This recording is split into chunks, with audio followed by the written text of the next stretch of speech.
नमस्कार, स्वागत आहे पुन्हा एकदा. आज आपण एक थाळी बनवतोय. अतिशय साधी, सोपी, घरगुती आणि झटपट होणारी. दुपारच्या जेवणासाठी किंवा संध्याकाळी डिनरसाठी देखील बनवू शकता. चला सुरुवात करूया. आधी पालक भाजी बनवूयात. अर्धी पालकाची जुडी स्वच्छ धुवून घेतलेली आहे आणि गरम पाण्यामध्ये ब्लांच करून घेतलेली आहे. एका मिक्सरच्या भांड्यामध्ये ब्लांच करून घेतलेला पालक, टोमॅटो, हिरवी मिरची, कोथिंबीर, अद्रक, लसूण याची पेस्ट करून घेतलेली आहे. आता एका भांड्यामध्ये 2 चम्मच तेल घेऊयात. यामध्ये जिरे, मोहरी याची फोडणी देऊयात. आता यामध्ये बनवलेल्या पालकाची पेस्ट घालूयात. थोडंसं पाणी ॲड करूयात. पालक शिजायला जास्त वेळ लागत नाही आहे. 2 मिनिटामध्ये भाजी तयार होते. पालक ब्लांच करून घेतला आहे, त्यामुळे फक्त एक उकळी येऊ द्यायची आहे. एक उकळी आली आहे. चवीनुसार मीठ घालूयात. एकदम सिंपल भाजी. फक्त पालक आणि कोथिंबीर इतकंच आणि चवीनुसार तिखट-मीठ इतकंच घातलेलं आहे. तरी देखील भाजी खूप छान लागते. आता यामध्ये दुधावरची फ्रेश साय, मलई घालूयात. त्यामुळे पालकाला टेस्ट अजून छान येते. मिक्स करूयात. अशी ही पालक भाजी तयार झाली आहे. यामध्ये पनीर किंवा भिजवलेले कच्चे शेंगदाणे घालू शकता. यानंतर मुगाची भाजी बनवूयात. एका पॅनमध्ये तेल घेऊयात. तेल गरम झालं की यामध्ये मोहरी, जिरे घालूयात. जिरे तडतडले की यामध्ये ही पेस्ट परतून घेऊयात. लसूण, हिरवी मिरची आणि कोथिंबीर वाटून घेतलेली आहे. 2 मिनिट मिरची परतून घ्यायची आहे.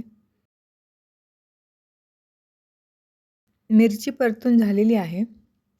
आता यामध्ये मोड आलेले मूग घालूयात. मूग हलक्या हाताने स्वच्छ धुवून घेतलेले आहेत. यामध्ये कांदा लसूण मसाला किंवा घरगुती काळा मसाला पण घालू शकता. पण अशा प्रकारे हिरवी मिरची घालून केलेली भाजीची चव खूप छान लागते. एकदा नक्की करून बघा. मूग 2 मिनिट परतून घेऊयात. थोडीशी हळद व चवीनुसार मीठ घालूयात. मंद आचेवरती 2 मिनिट परतून घेऊ. यामध्ये पाणी न घालता अशा प्रकारे परतून घेऊयात. छान परतली जाते आणि टेस्ट देखील छान येते. यामध्ये 1 चम्मच शेंगदाणे कूट घातलेला आहे. हे ऑप्शनल आहे आणि मंद आचेवरती परतून घ्यायचं आहे. म्हणजे खाली चिटकणार नाही, कारण आपण पाणी न वापरता परतून घेतोय. मूग प्रोटीनयुक्त आणि पचायला हलके असतात. मिनिटभर परतून घेतलेला आहे परत एकदा. मूग भाजी तयार आहे. चटणी बनवूयात. पॅनमध्ये तेल गरम करून घेऊयात. यामध्ये जिरे टाकूयात. जिरे तडतडले की कांदा टाकूयात. एक मोठा कांदा बारीक चिरून घेतलेला आहे. तो परतून घ्यायचा आहे. थोडासा लालसर ब्राऊन कलर येईपर्यंत परतून घ्यायचा आहे.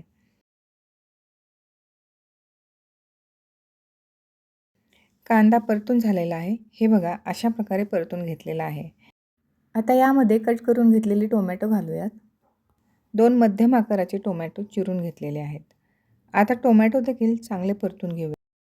टोमॅटो अगदी मऊसर होईपर्यंत परतून घ्यायचे आहे. यामध्ये थोडंसं मीठ घालूयात. कधी-कधी टोमॅटो थोडेसे कच्चे असतात, ते लवकर मऊ होत नाहीत. तेव्हा थोडंसं पाणी घालून झाकण ठेवून मऊ करून घेऊ शकता. मंद आचेवरती झाकण ठेवून मऊसर करून घ्यायचे. जर खूप पिकलेले टोमॅटो असतील तर अगदी लगेचच मऊ होतात. पाणी न घालता असेच परतले की मऊ होतात. टोमॅटो देखील चांगले परतून झालेले आहेत. आता यामध्ये शेंगदाण्याचं कूट टाकलेलं आहे. शेंगदाण्याचं कूट बनवतानाच त्यामध्ये थोडेसे लसूण घेतले होते. लसूण आणि शेंगदाणे असं एकत्र वाटून घेतलेलं आहे. मिक्स करूयात. आता यामध्ये थोडीशी हळद, 1 चम्मच कांदा लसूण मसाला किंवा काळा मसाला जो घरगुती आपण वापरतो तो मिक्स करून घेऊयात.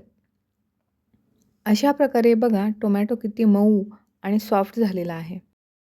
थोडीशी कोथिंबीर घालूयात आणि मिक्स करून घेऊयात. आता प्लेट सर्व्ह करूयात. पालक भाजी, चपाती, टोमॅटो चटणी,